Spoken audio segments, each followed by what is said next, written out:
Thomas. I am Mr. Terrence Bushinville. And I am Justice McCormack. And we are the People's Voices. Welcome to episode 1. Today is Monday, May 28th, and we are broadcasting to you from Toronto. You may be wondering who we are and why we are doing this. First off, I'll throw you to my co-host, Michael Thomas. Michael? Hi, Justice. Michael Thomas here. Entertainer / journalist in the making.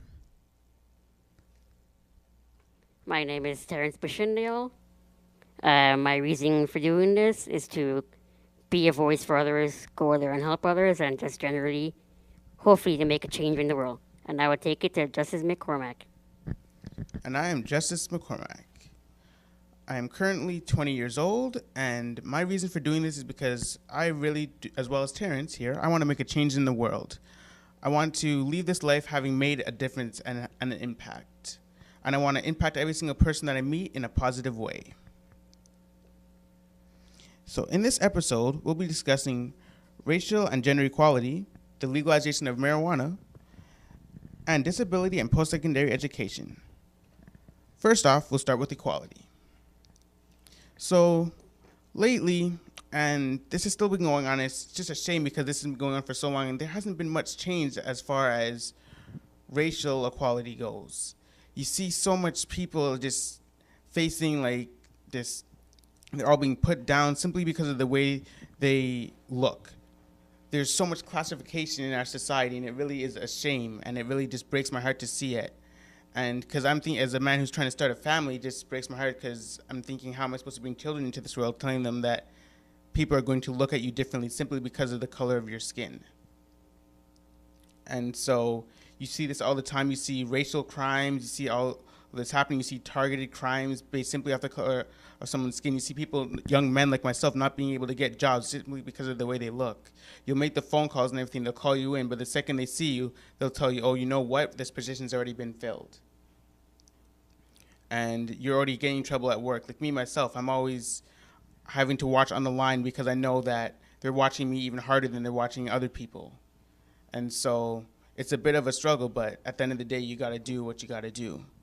So how do you feel about the way things are now in process and the whole starting of the Black Lives Movement? Well, how do you feel when someone says, like, oh, all lives matter or white lives matter or something like that?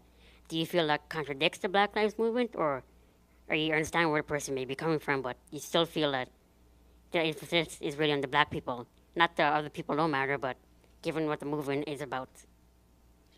As far as Black Lives Matter, I feel Black Lives Matter, that is a good statement to put forward. I agree with the message, but I don't agree with the group itself because I've noticed that they're closed off. They don't accept anyone who's of any other culture or race, and I think that is what that's what we got to stop.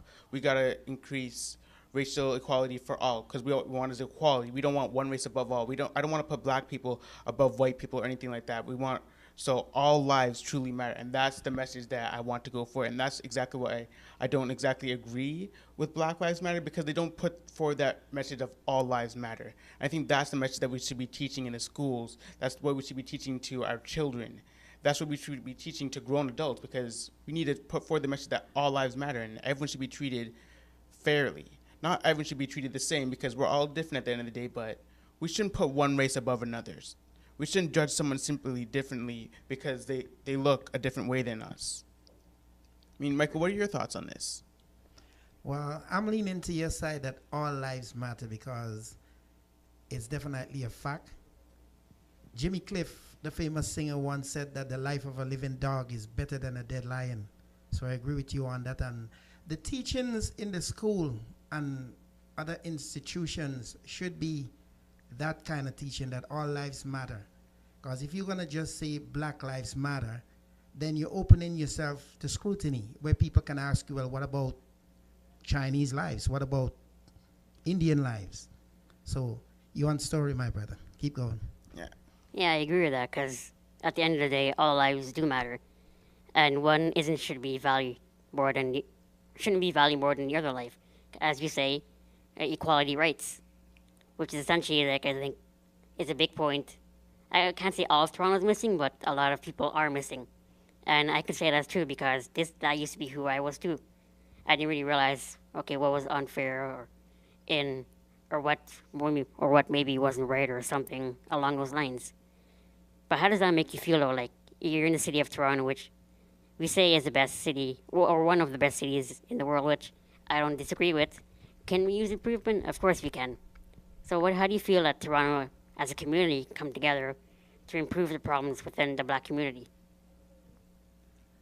Well, what we can do for starters is all be looking out for one another. We need to look past race. We need to look beyond that and not judge a book by its cover. That's where it needs to stop. We need to just look at a person and truly get to know them. Don't get to know what they are, get to know who they are. Because we're all different beyond our makeup. And at the end of the day, some people put up false bravados because they feel that they're already going to be judged, because we go out into the world, a lot of us go into the world with prejudgments. And so that's why people put on fake faces. So you shouldn't really judge someone based off of what they look like, because that's not who they are, because they could be guarding who they truly are, because they're afraid to show who they are, because they already know they're going to be judged.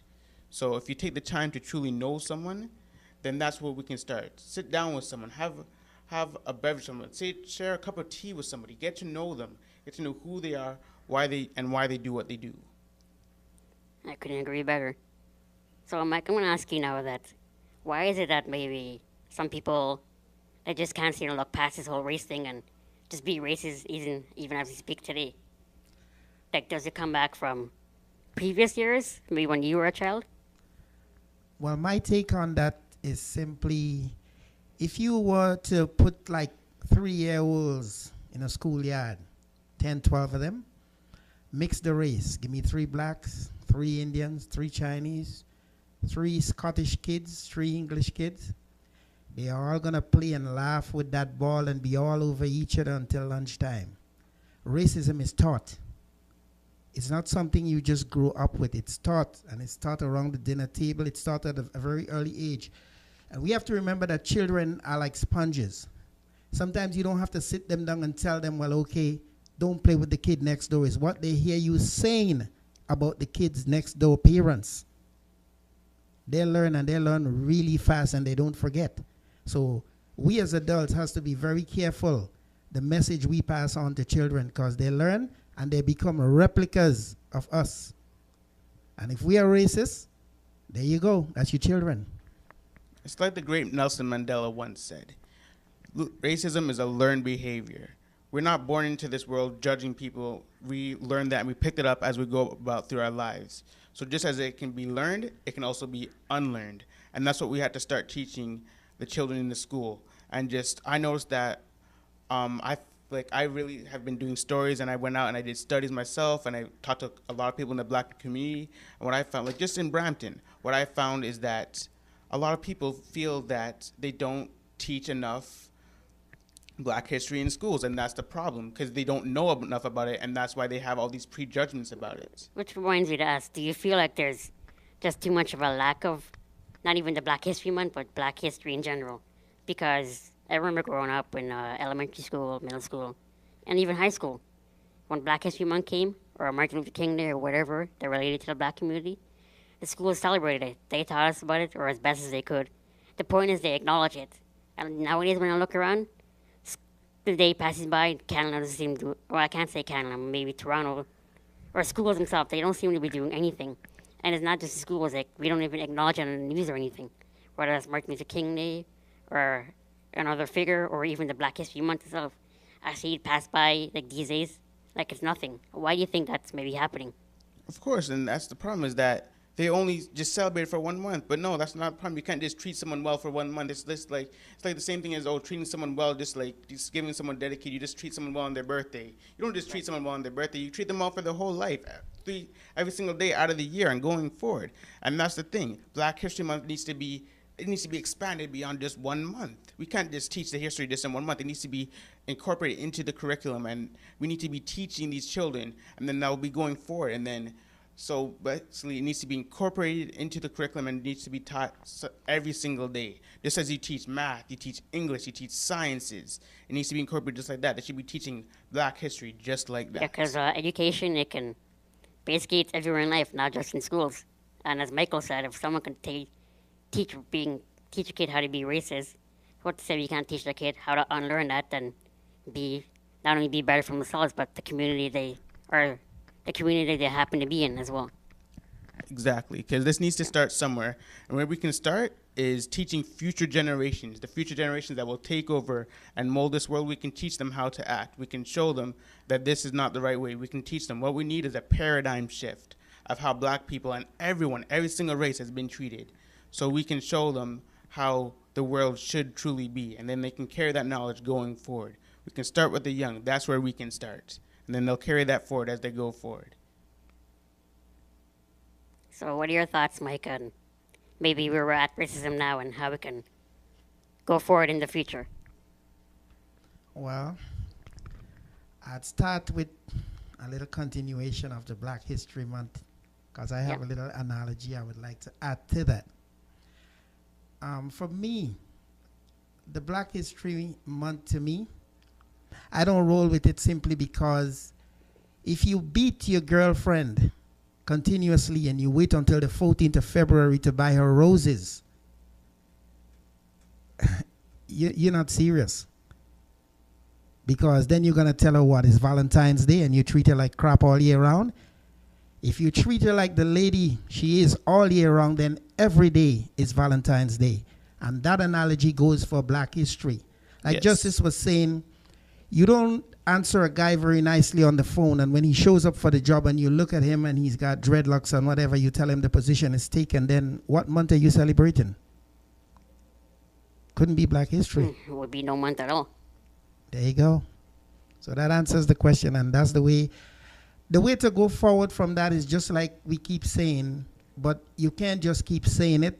It has to be implemented, and there have to be consequences and repercussions for people who think they can just go with the good old club and do what they want to do. There have to be checks and balances set in places in the workplace for those hiring and things like that. So when people come to get a job, you see a person. You don't see an Indian guy or a white guy or a black guy. You see a human being with the qualifications that's needed for the job. And on a first come, first serve basis, that's your job.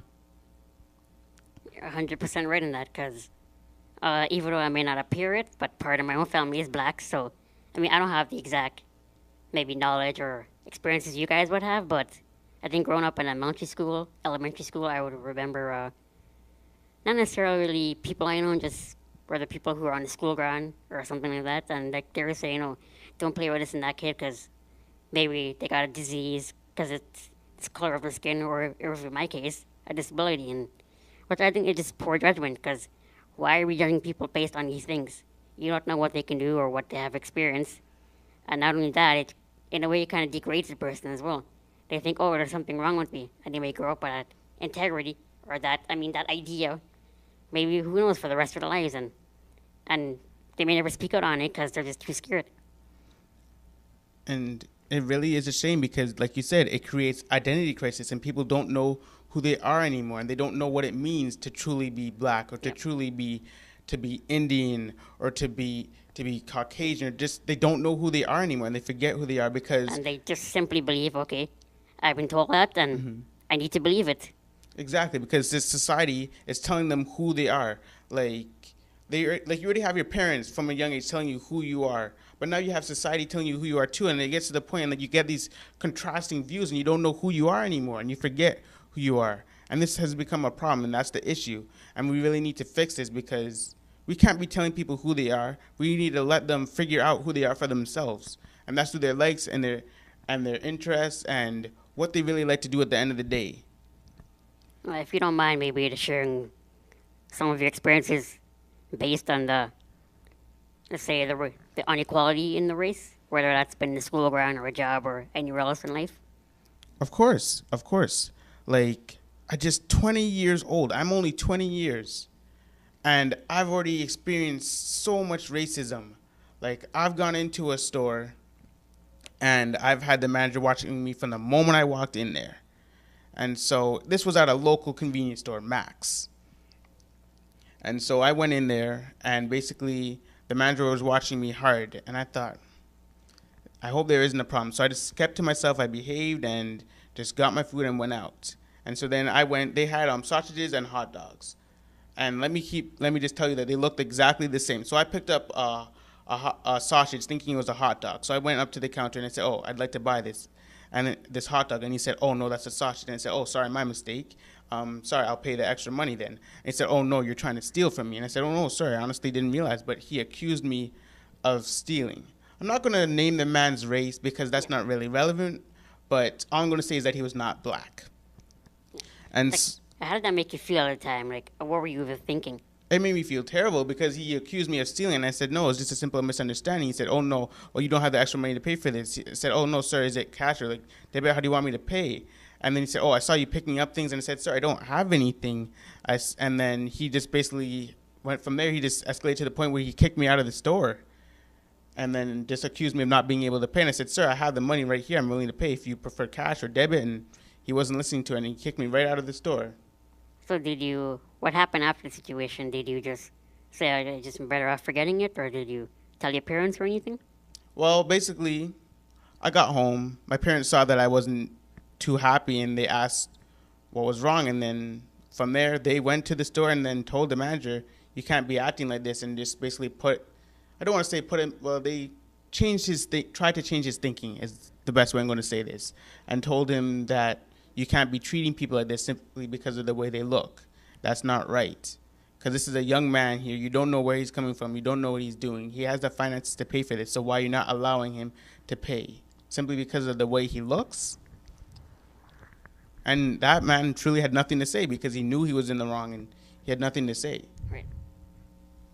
Switching gears to Mike, would you like to share any of your experiences, whether it's recent or not recent? Well, my own wasn't recent, although I heard Justice talk about the job situation and showing up and not getting the job. Well, I had the flip side of that, looking for apartments in Toronto. I've been here 29 years now, so I'm an old Canadian. And I can tell you, I had the same experience. I was looking for an apartment. The apartment was Bathurst and DuPont that I saw. Saw all the write-up about it, how many bathrooms, whatever. And I thought, well, okay, this is going to be a good apartment for me and my family. And the lady answered very nicely on the phone, "Are you Michael, blah, blah, blah. Yes, the apartment is going to be shown to you at 5 this afternoon."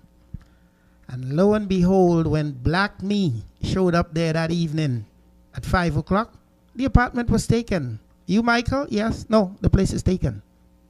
And I'm going, "For real?" I said, "Listen, you had an appointment with me at 5. "Oh, no, just forget it. It's taken." Shameless. And before I leave this subject, one of the things that we need to do, even more so as journalists, is to shine a light on the people that carry out these injustice in the city here. Don't let them just get away with it with any tenuous explanation like, it was a mistake. Shine a light on them. You can get them on the TV. You can get them in the newspaper. You can get them on YouTube. Let people know who they are. So when people know who you are and what you're practicing, you're more inclined not to practice that because people would be looking for you with more than two eyes. We need to do that in this city. And that's why I say things need to be done instead of just spoken about. Because let's face it, if you were stealing and you know I was looking for you to put your face in the paper, when you see me, what would you do? There you go. And a valid point indeed. With that being said, we will be right back with our next topic, with Michael Thomas, the legalization of marijuana.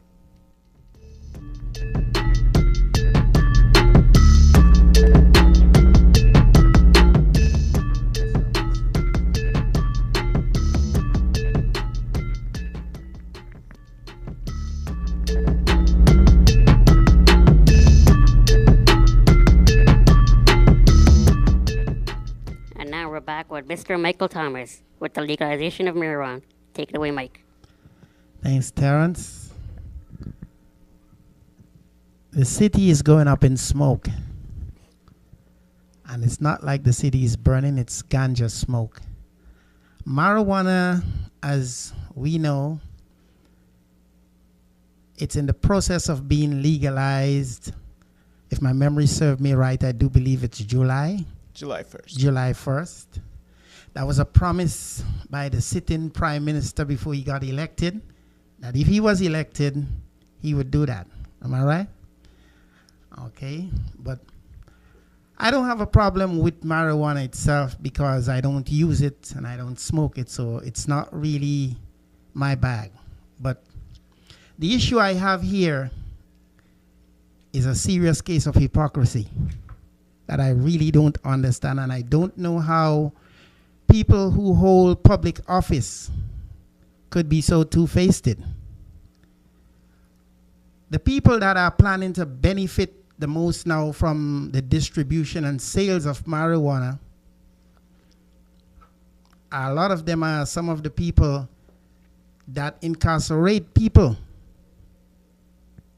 years and years ago, spoil their reputation. Some of these poor people can't even cross the border now for the same marijuana that they are planning to oversee and distribute. We have a former chief of police that's going to be overseeing how marijuana is being dealt with. And I mean, if you was a chief of police at one time, your job was to basically deal with people who came in front of, who you brought in front of judges and stuff for marijuana. Now you're going to be overseeing that stuff and, overseeing the sales of it as though you're selling donuts and cakes. So it has dawned on me, and I don't know if I look at life with different eyes to other people, that the government has a pawn shop mentality when it comes to marijuana in this city. And by that I mean, like if you have a ring that's worth $2,000 and you carry it to the pawn shop, they would look at it and say, I'd give you $10 for that because, we have a lot of those rings. And as soon as you sell that ring to them for $10, you pass by the same afternoon, the ring is on sale for $2,000. So it seems to me like marijuana wasn't good. It was a crime and a drug. It was a crime to smoke marijuana and to sell it when people were doing it, the general public. But now that the government is planning to do it, and it's all over the stock market, they're trading with it and whatever, the LCBO is planning to get in on it. It's become, quote unquote, medical marijuana. It's a nice thing now. And the people who are planning to sell it and are in charge of it, nobody puts them in jail. I say they should go to jail. Well, let's be real. Is there any actual medical thing about it? Because from what I know, and I don't know much, I don't see the medical aspect of it. Care to comment on that? Of what? Marijuana itself? Yeah. Now, I'm not saying it's totally bad or good because I don't have no idea. But we need to think it on. It gets people high. Is that a medical thing we should be? I mean, that's not medical. But beyond marijuana itself, that's the THC that gets the psychoactive. But what is the medical properties of it? That's the CBD. That's the extension of it, and that's that strain of it. Is the CBD. So how would it medically help someone if it could? What it does, it cures depression. It relieves depression. It doesn't cure. Sorry, it relieves. It alleviates. It alleviates depression. It relieves seizures, it helps to calm you down. Also, if you have anxiety, it helps to alleviate that too. And also, it's been proven to help cancer patients as well. I don't know about cancer, but it helps, not necessarily, it helps with the pain, and it's proven to fight cancer cells. It's beyond helping with the pain, it's also been proven to help fight cancer cells. It helps with stuff like glaucoma and, Well, from what I'm understanding, it sounds like it can, temporarily put you in a good mood, whether it's depression or whatever it is you may have. But that's just it, though. Once those effects wear off, the marijuana exits your body, you're probably back to the same thing, fighting for whatever it is you have. Yes. Unlike, as a person who does take medication, for whatever condition it may be, even I can say that those things, the temporary part being it only helps you as long as you take it. So if I come off of those, I could probably be worse myself or whatever. I mean, is turning to something like marijuana the answer, or how long before they legalize something else that was once illegal? Anyone care to comment?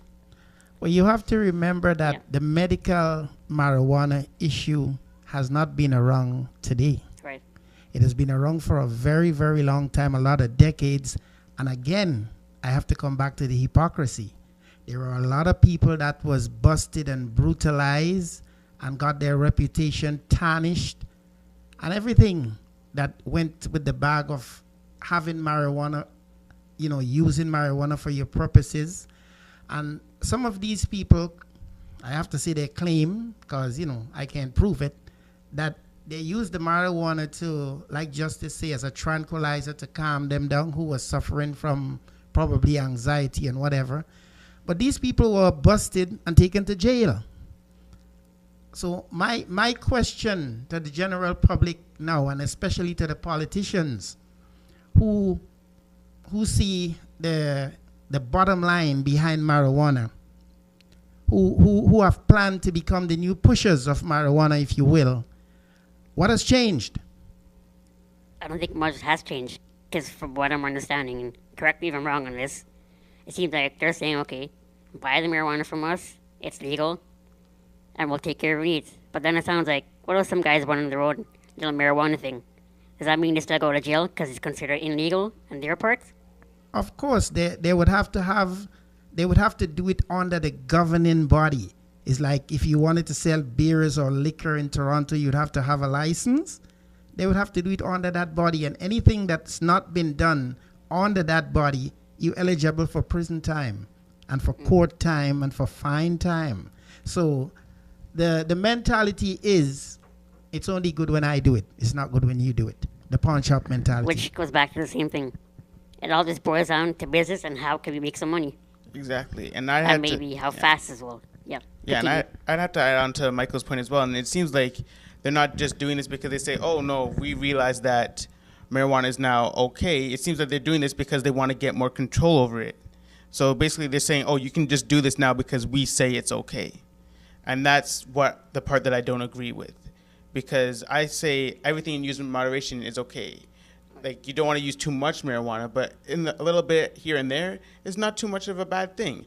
But now it seems that they're trying to control it, and they're saying, oh, well, you can use it this way and everything so long as we say it's okay. And that's the part that I don't agree with, how now they're just coming out of this and they've been on the opposing side for so long, and now all of a sudden they're just saying it's okay. It seems a bit sketchy if I'd say so. I think you're right, though, because people, they should have the freedom to do whatever they want to, or maybe when they want to. Whether it's bad or good, that's not for me to say. That's for their own person to make a decision about. And it goes back to what Michael was saying. It's only good when they have it in their control and they make it legal and say, okay, buy it from us. Because if some guy or lady or whoever maybe running their own side business in the marijuana business, it's probably likely to be going to prison for that just because it'll be considered illegal, not under the government, as you say. So I think the thing is, it's not so much about in the moderation of using it, because I think one way or the other, people are going to find ways to get their hands on that. And those who are especially will continue to use it. Yeah, to me, I don't really feel like they're doing this for the people. They say that's what they're doing, but I don't really feel like they're doing this for the people. For me, I feel like they're just doing this because it's just something else that they can tax, just something else that they can charge us for, and something that they can throw into the whole make profit out of. Exactly, and that's what I feel like they're doing. I don't feel like they're doing this because they say, hey, we know some people actually benefit off of this because some people use this for recreational, and that just helps them even if they don't have any health problems. Because before, in order to get medical marijuana, you needed a green card. So I don't feel they're doing this for people who couldn't get a green card. I feel that they're just doing this so that way they can just tax us for it. I don't feel they're really doing this for us. I feel like they're doing it more so for themselves. Well, it seems to me that even though it can be used for medical purposes, as you stated, I think they're probably just putting too much emphasis on that part of it to make people, okay, who are users of this, to buy it and not feel bad about it, or do it under the government, I should say. Which, to be honest with you, it's a wrong approach, because why put legal or illegalness in this? As Mike said, people have been jailed for this many times throughout in the history. And for them to turn back on something and say, oh, now's our time to make a profit or business, and forget those who are not doing it under us. Exactly. So it just sounds like they're trying to say, okay, if you're a user, here are the medical effects, and I think they're trying to push that part too much. Now, I'm not saying it couldn't be used for medical, but that's not something I know. What I'm doing is just putting too much of an emphasis on it to make users go buy it underneath them. And which may or may not work for some people, depending on, I guess, who you are. As you were going to say, Mike? The bottom line is what it is. It's all about money, and it's never changed. When the government wanted to put all the marijuana pushers out of business, the marijuana pushers was in it for the money. I say the face of the pushers has changed. It's about to be changed come July 1st. You're going to be welcoming your new pushers, the LCBO and the former chief of police. That's what they are, pushers right now. They are going to be overseeing and distributing the same thing they took you to court for with intent to distribute and send you to prison. It's the same thing they are doing. The only thing that's changed about that is that they ain't going to prison. And if you understand the way government works, it's easy to understand the marijuana scenario. I'll give you an analogy, right? If you're an illegal immigrant, remember you don't have no social insurance number. You don't work, you don't pay no taxes, or if you work, you don't pay no taxes. The government doesn't want you around, and they do anything to put you on a plane and send you back home. It's not so much that they hate you and they want to send you home. As soon as you get that number and you became a landed immigrant, you're their friend, you pay taxes. It's all about the money. And that's what's transferring here now with the marijuana. It's about the money. So people has to open their eyes and realize, okay, if you want to sell us weed, but don't masquerade it as though it's medical marijuana and you're in charge, because we've been selling weed before you. So anybody who should know the benefits of medical marijuana, it has to be us, not you. You probably know the benefits of a solid bank account, and that's what I'm seeing here. Exactly. Like that's the whole thing that I don't like about it, because it just feels like, oh, they just want our money, because they were watching, because this, like you said, like medical marijuana, like this isn't something new. Like this has been going on for years and years and years, and all of a sudden they've been seeing how much profits people have getting off to this, and now they're like, hold on a second, hey, wait, I want in on this. But they're going about it all wrong, though. The way they're going about it is all wrong, and the thing is, because they're not being upfront and they're not being honest with it. Maybe if they're a little bit more honest, people would be more accepting to it, or I just don't like the way they're going about it. It just seems hinky to me. With that being said, we will continue this topic in future episodes, and we'll be right back with our next topic, disability and education.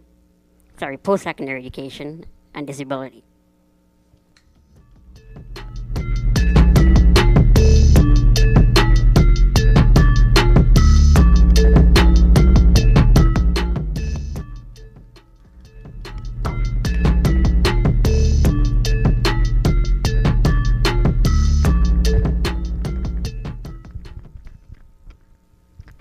Back with the People's Voices. Next topic is post-secondary education and disability.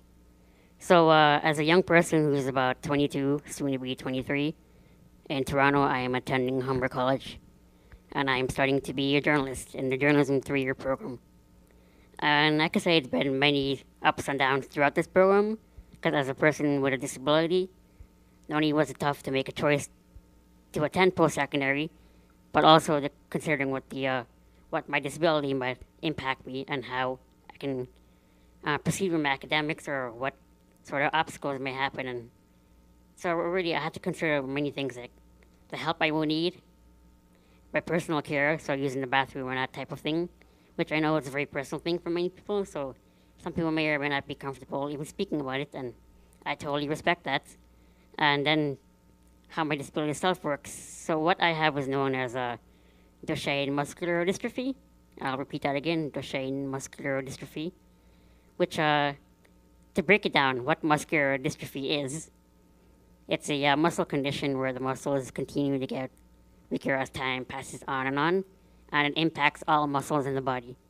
But in the beginning stages, let's say maybe 5 or 6, it would start impacting the muscles in the legs and gradually works its way up.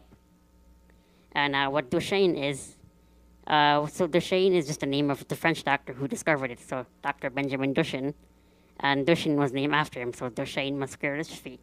So just like there's many types of cancers, there's also many types of muscular dystrophies. So Duchenne is considered to be one of the faster progressive type, and this only is a disability that affects only males. Now, a lot of the ins and outs of this disability we will be discussing more in future episodes, but what I'm essentially getting at is what the process is like for a young people who are thinking of going to post-secondary. And in a program like journalism, and as you guys both know, there's a lot of equipment that that we use, from recorders to cameras to just plain old writing to laptop, MacBooks, you name it, and even the full studio we use at Humber. And for me, it does take a toll because I can easily get tired. Tiredness impacts me. But through it all that, though, is what I'm trying to say is to people who are thinking of going to post-secondary or who may be already starting there, or somewhere in post-secondary, is the thing is not to give up, though. Because if you give up, you may just keep switching programs, and you may never find something you like. Or even if you do, you may just walk away because you think, oh, my disability impacts me. Oh, I can't lift things, or I can't use this equipment, and need constant help. May be getting worse, and so forth. But I think the mentality is like, we think of a city like Toronto, they're very generally good at promoting or even getting better. But we all know we live in Toronto, and compared to many cities, they're probably better. But even Toronto itself could use improvements. So, like, in terms of post-secondary, I think the thing is, the thing to consider is, don't let your disability impact that. Whether that's being it's a mentality issue or a physical issue or any type of any other issues that are around. And, and one of the things I think was helpful is getting the help from you guys. And I think just being there and learning and just going about it and not looking back. So what are your thoughts on that? Like, kids who are considering coming or maybe in the program, and their health condition may not be so helpful. So what's your thoughts or advice on it?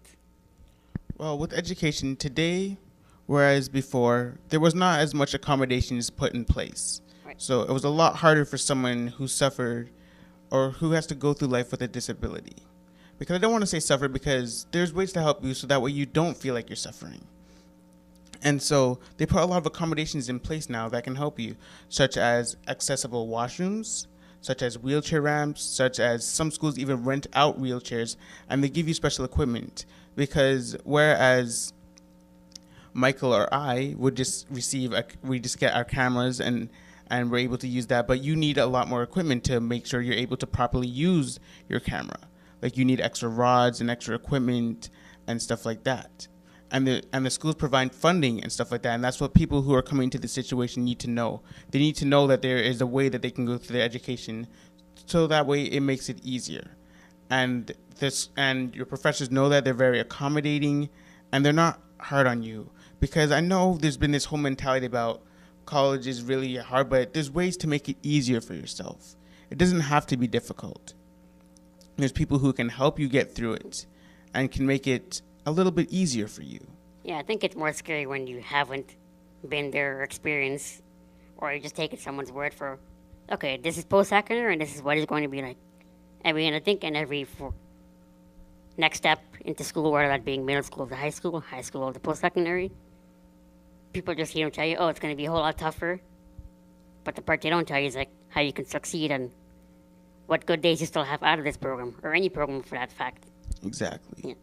And I think Michael, as a, I guess, person on the outside who may not, maybe, well, what's right? I think you've been more lucky with your health, which is a good thing. So, as someone who's on the outside witnessing these sort of health problems with other people, what's your advice for them? Well, my advice for people with disability, and even before I give the advice, is I admire people with a disability that comes to school or to work, like Terrence here, and does what they does every day, doing the grind. You know, I see able-bodied people fooling around, and when you meet somebody with a disability who is trying their best and being in school or being at work every day, that's a plus. So my advice to the people who has the disability is not to give up, number one, because nothing tried, nothing done, and try and always push for change. You gotta be, again, you gotta shine a light, like I said, on the people who can do more, and which takes me back to government, because they're in the position to make things work when it comes to making the city more accessible for people with disability.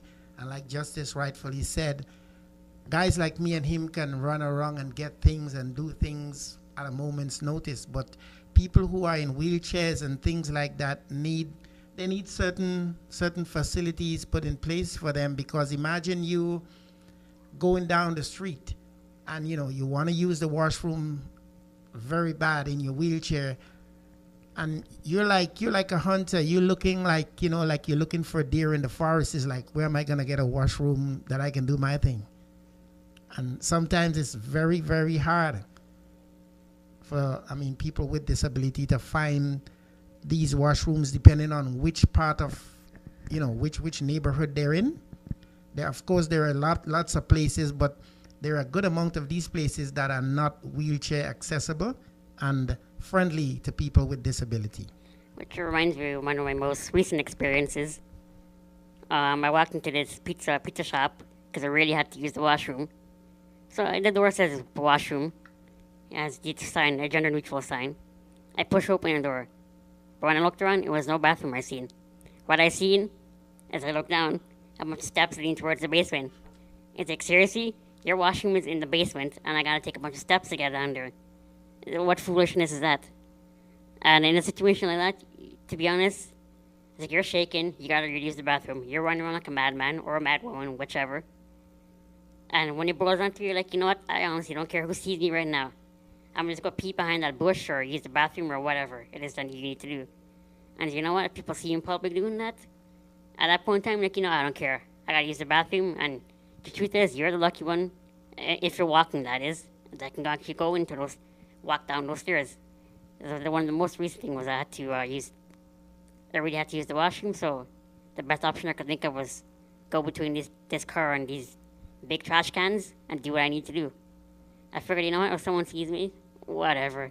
Because I think that nurse and doctor have seen every part of me, so, like, it doesn't dawn you anymore. And, like, someone sees something not supposed to see, it's like, just turn around. Why are you looking anyway?